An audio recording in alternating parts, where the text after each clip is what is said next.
diwakili dengan Pak Kabu. Yang saya hormati Asisten 1 Sekda Kabupaten Tebo, yang saya hormati Bapak Kepala Kantor Kesbangpol. Sebenarnya merasa terkejut ya dengan agenda hari ini gitu kan, karena sebelumnya juga kita sudah berkoordinasi dengan Pak Kapolres, dengan Pak Dandim juga. Agenda pertemuan hari ini sebenarnya sekuat kemampuan kami tetap menyanggupi untuk pertemuan dilaksanakan pagi. Itu dapat kita lakukan hari ini. Siapa dari juru bicaranya kami persilakan, sebutkan nama, sampaikan waktu dan tempatnya, kami persilakan kepada dipercaya untuk menjadi juru bicara. Silakan. Mengenai Omnibus Law ini, kalau menurut saya pribadi, sebenarnya bukan kita lah yang harus bertanggung jawab untuk memberikan pengetahuan kembali kepada masyarakat bahwa undang-undang ini bermasalah atau tidak, tapi ini tanggung jawab dari pemerintah pusat dan DPR RI. Karena pemerintah pusat dan DPR RI telah membiarkan kita menafsir-nafsirkan undang-undang yang versi yang berbeda-beda. Ada yang versi ini, versi tahun ini, bulan ini gitu. Dan ternyata yang versi terbaru ini versi paripurna, dan bahkan ternyata versi paripurna ini katanya dari berita yang saya baca bahwa versi paripurna ini masih bisa untuk diubah kembali. Nah, kalau saya membaca dari proses pembentukan undang-undangnya, ini tentu sangat salah. Oleh karena itu, alangkah lebih baiknya kita masyarakat dari wilayah hukum Kabupaten Tebo untuk menolak dengan tegas RUU ini menjadi undang-undang, dan atau seandainya undang-undang ini pasca disahkan oleh Presiden Joko Widodo atau secara autopilot tidak ditandatangani dan ternyata langsung sah menjadi undang-undang, marilah kita mendesak Presiden untuk mengeluarkan Perpu untuk mengganti undang-undang ini gitu. Kalau versinya ini yang jelas versi paripurna itu jelas, tapi ini penjelasan konkretnya seperti apa rencana pemerintah untuk melakukan undang-undang tenaga kerja ini, cipta kerja ini yang harus kita pahami. Makanya barang ini kami berikan, tolong adik baca dulu seperti apa sih ya, baru kita nanti kalau kita membedah materinya itu si pimpinan sidang baru kita bedah gitu. Pimpinan sidang, kami tidak mendapatkan materinya, bagaimana kami membaca? Yang menjadi tuntutan itu kan ada beberapa pasal tadi. Nah, kami tidak tahu materinya itu, sampaikan juga nih. Kalau bisa disampaikan ke kita bedah itu kan. Pasalnya yang mana yang menjadi tidak akan bisa memutuskan gitu. Sebenarnya kita satu persepsi lah ya, dalam arti bahwa sebenarnya ini proseduralnya ini yang bikin kita jadi agak mau multitafsir lah ya. Multitafsir kenapa undang-undang sudah disahkan tapi hasilnya belum kita terima yang finalnya. Sudah dulu ya. Bukan disahkan tapi disetujui ya, oleh DPR dan pemerintah. Oh iya benar. Kalau namanya sudah disetujui berarti itu disahkan. Jadi begini, saya nggak usah di guru saya dulu, dengerin dulu saya, bahwa ketentuan perundang-undangan itu dalam waktu 30 hari ya, itu Presiden harus mengundangkannya. Apabila Presiden tidak mengesahkan itu, maka dengan sendirinya undang-undang itu akan sah.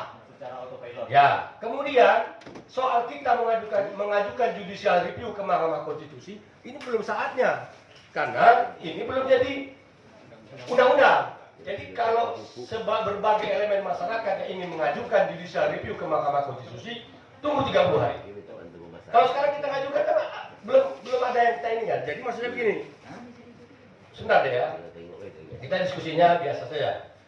Jadi kalau soal prosedur mekanisme ini kan saya sudah 3 periode di pimpinan DPR ini, paham lah saya.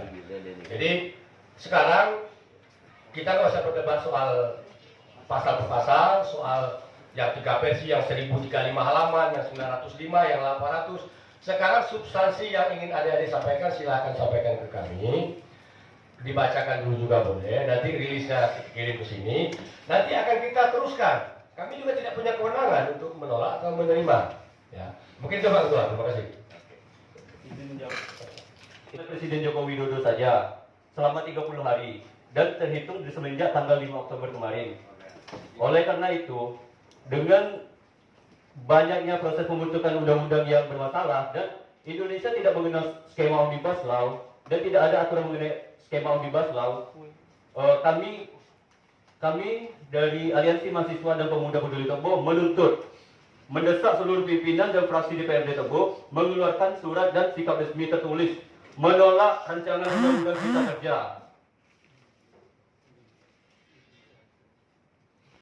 Undang-undang Cipta Kerja pasca rancangan undang-undang Cipta Kerja menjadi undang-undang.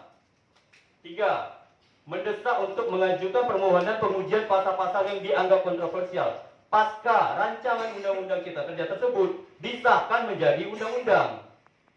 Saya kembalikan tanggung jawab kami. Nah, coba, silakan. Yang sah.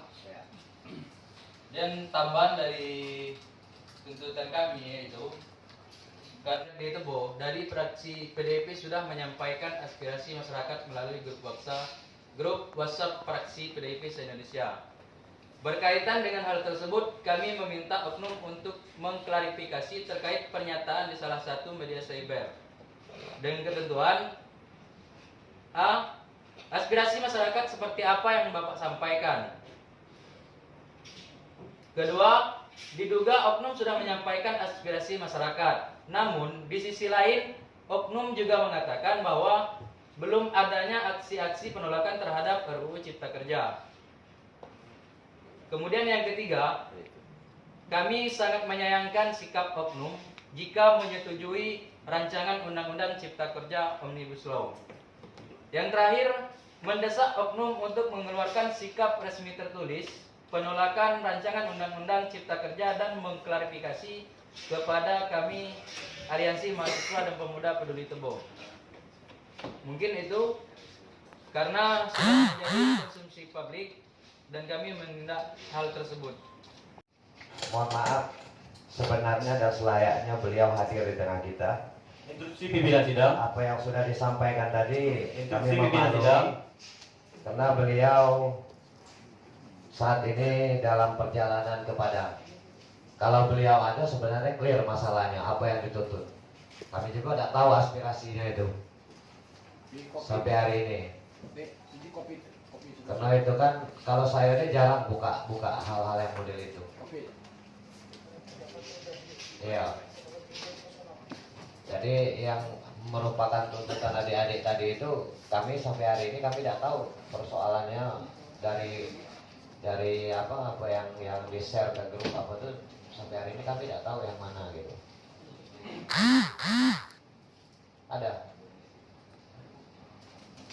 Ada buktinya itu. Bukti share-nya itu ada. Nah ya nanti sampaikan ke kami. Itu berarti kan ke internal juga kan. Oke. Ya silakan tadi. Instruksi tadi siapa? Saya membaca, mohon izin boleh kita bicarakan tentang beritanya. Saya membaca dari portal Tebo. Itu salah satu tadi oknum anggota Dewan Wakil 1 anggota Dewan. Judulnya tuh luar biasa Pak, seolah-olah membangunkan harimau lebih tidur. Kami jujur Pak, kami pemuda Tebo menghargai bapak-bapak yang lelah bertugas. Masa cuma ngurusin kami adik-adik, cuma pengen bakar-bakar ini kan jangan serakal. Saya di sini tidak membela aparat, tidak membela pemerintah juga. Di sini kami hanya mengeluarkan ini, jangan sampai hal ini menyebar luas. Kami minta sebenarnya memang harus ada tadi. Bapak satu memang harus ada nih klarifikasi secepatnya. Kenapa judulnya ada sudah luar biasa. Belum ada aksi penolakan Undang-Undang Cipta Kerja di Tebo. Maksudnya apa? Itu yang poin yang kami pemuda ingin suarakan.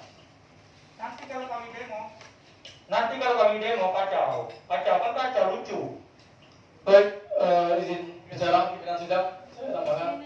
Bismillahirrahmanirrahim. Assalamualaikum warahmatullahi wabarakatuh. Yang terhormat Bapak Kapolres,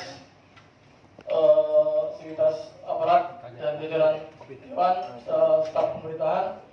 Baik, izin berbicara dan melanjutkan dari apa yang disampaikan dari saudara Rito tadi Sebelumnya perkenalkan Bapak, nama saya Eka Satria Pratama. Saya dari Lapisan Pemuda Ribu Ilir Tepung. Saya kuliah dari alhamdulillah sudah selesai, Pak.